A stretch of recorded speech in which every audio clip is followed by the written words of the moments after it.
Do të shkojmë në një udhëtim për të njohtuar më shumë se ç'është mësimi mediatik dhe pse është aq i nevojshëm që të mund të jetojnë lirshëm dhe të marrin pjesë plotësisht në shoqërinë tonë. Njoftoni me Alanin që si shumë fëmijë tjerë duke u rritur në Europë, ai është ekspert në përdorimin e teknologjisë moderne. Ai ndjes sikur me qenë në shtëpi me Facebook-un, Twitter dhe Skype-in dhe u ndihmon të gjithë anëtarëve të familjes së tij.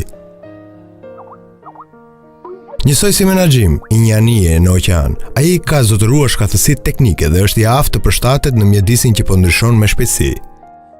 Jashtë oqeanit ka një ishull jashtëzakonisht të bukur që ofron mundësi dhe liri që banorët të jenë të lumtur dhe të mençur në aspektin medial.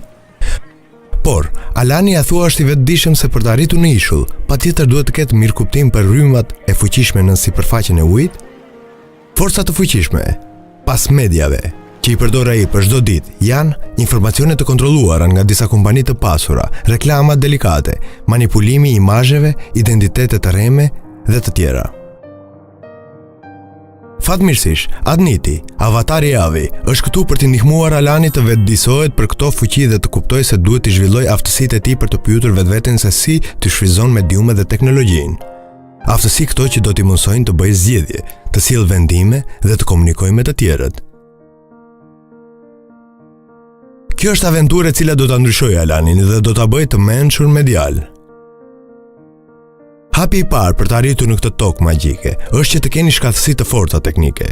Kjo është anija që do ta dërgojë në udhëtimin e tij. Siç e dim, Alani është ekspert në këtë fushë dhe shumë shpejt do ta ndërtojë anijen. Adniti tregon se nga ana tjetër e botës ka fëmijë që nuk kanë qasje në kompjuter apo në internet. Ata thjesht nuk kanë mundësi për të mësuar shkatësitë elementare teknike. Por, anijet nuk janë ndërtuar që të rinë në tokë. Alani ndihet i gatshëm për aventurën. Shkojmë. Heroin e Avi e pyet Alanin nëse ndonjëherë ka pyetur veten se çka shtrihet në sipërfaqen e ujit. Adniti sqaron se edhe pse shumica e krijesave në ujore nuk janë të rrezikshme, ka disa prej tyre për të cilat duhet të jemi të kujdesshëm. Për shembull, kur kërkoni diçka në internet duke përdorur Google, a keni ditur se ju shfaqen përgjigje që nuk kanë lidhje me atë që keni kërkuar? Pse është ashtu? Për çdo ditë ka shumë informacione, por vetëm një numër i vogël e emitohet në televizion. Cilat? Kush e bën përzgjedhjen? Pse? Shumë vështirë është të kuptojë se si të gjitha këto rryma e shtyjnë anijen tonë në të gjitha drejtimet. Alani është shumë i befasuar kur i dëgjon të gjitha këto gjëra dhe kupton se duhet të mbetet i përqendruar dhe të vazhdojë lundrimin pikërisht kudo në ai. Dielli shkëlqen dhe rrugëtimi vazhdon. Së shpejti takojnë një anije tjetër, ekuipazhi duket misor dhe çuditërisht gjithçka din për Alanin. Ata përpiqen të bindin se i duhet anije e re për të arritur deri tek ishulli dhe i ofrojnë t'i shesin një supermakinë në ujë. Alani më dyshet dhe i drejtohet Adnitit për ndihmë. A mendon se me të vërtetë nevojitet anije e re Alan? I tha Adniti. Alani e di se anijen që e ka ndërtuar është e gjitha ajo që i duhet dhe duke e ndjer veten të sigurt, vazhdoi rrugën. Afrohen anije tjera. Këtë herë ata janë pirat. Përsëri mundohen të shesin gjëra që nuk i duhen. Alani mëson dhe kupton se ata gjenden gjithandej. Ne jemi të ekspozuar ndaj qindra reklamave për çdo ditë. Rritet vetbesimi. Ai nuk do të lejojë që këta mashtrues ta gënjejnë ose t'i dalin përpara e t'ia zënë rrugën. Nuk ka kurfar gjasa. Ai është më i mençur se ata dhe i posedon armët e tyre të determinizimit dhe ka kapacitet të pyesë vetveten para se të vendosë çka është më mirë për të. Por Alani ka nevojë shumë çka të mësojë në rrugtimin e tij. Në largësi, ai vëren diçka që i ngjan sikur dikush kërkon ndihmë. Afrohet shumë afër për të ofruar ndihmën, por para se të zgjasë dorën për të ndihmuar, e vëren rrezikun. Nuk ishte qenë ajo çka kishte menduar. Ai di si të mbrohet prej identiteteve të rreshme. Shumë vështirë të dallohet çka është e vërtet e çka e rreshme. Alanit i rritet vetbesimi dhe besimi për vetvlerësimin e gjërave. Adniti qeshet, ndërsa Alani e rrit shpejtësinë. Për një herë qielli u errësua dhe filloi një stuhi e fuqishme. Alani kupton se gjatë udhëtimit ka elemente mbi të cilat ai nuk ka kontroll, siç është koha. Këta faktorë të jashtëm ndikojnë drejt për drejt në rrjedhën e udhëtimit. Nëse politikat e mediave dhe sistemet arsimore janë të mira, atëherë lundrimi do të ishte pa pengesa. Duke luftuar me stuhinë që të mos fundoset, vërej një trap të vogël me një vajzë po ashtu të vogël mbi të.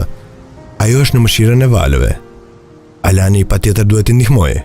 Arriti ta shpëtojë atë dhe ajo tani është në anijen e tij. Ajo i shpjegoi se prej vendit ku vinte është e pamundur të shihte ishullin dhe nuk ka drynë për të ndërtuar një anije. Gjithashtu, piratët kanë kontroll të plotë mbi detet dhe peshkaqenjtë e mëdhenj. Ajo është tepër e kënaqur kur sheh se sa shpejt lëvizën. Uji i saj është i pastër dhe sa qartë duket horizonti. Alani është kënaqur dhe i kënaqur që mund të bashkëndajë me të gjithçka që ka mësuar gjatë udhëtimeve të tij.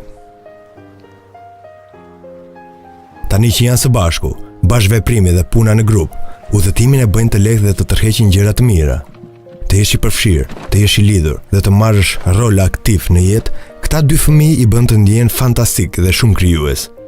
Mediat i ofrojnë këto mundësi të jashtëzakonshme dhe jetën e bëjnë më të lehtë dhe më të këndshme. Tani ata shkojnë në drejtimin e dur, duke ditur se ka shumë të tjerë, njësoj si ata, që udhëtojnë në këtë drejtim. Më në fund kanë arritur.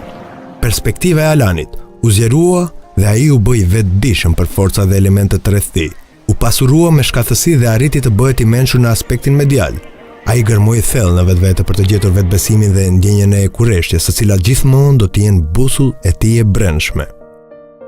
Adniti i uron të dytë dhe u dhuron nga një simbol si suvenir për aventurën e tyre.